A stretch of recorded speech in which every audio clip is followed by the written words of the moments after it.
I am Father Dion, the Post-Catholic Chaplain of the Headquarters and Headquarters Support Group, Philippine Army. And this is Salita ng Diyos, ang ating gabay. Today is Wednesday, June 4, 2025, of the 7th week of Easter.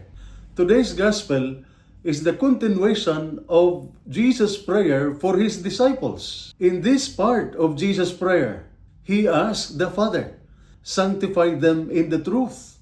Your word is truth." It reveals how central truth is to the life of a believer.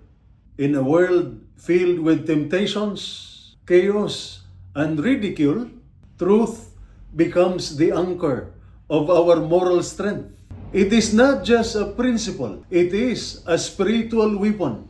As soldiers or public servants, we are often faced with moral crossroads. The temptation to lie, to avoid trouble, to go along with wrongdoing, to stay accepted, or to stay silent when something wrong needs to be corrected. But standing for the truth, even when no one else does, is a mark of real courage. Today, in a world clouded by misinformation, peer pressure, and moral compromise, the Word of God remains our compass. His truth not only guides us, but also sanctifies us. It reminds us who we are, children of God, defenders of peace, and witnesses to what is good and right. When we choose to stand by the truth, we not only grow in inner strength, but also become a light to others. Each trial we face becomes an opportunity to be strengthened. Each temptation becomes a moment to grow in integrity.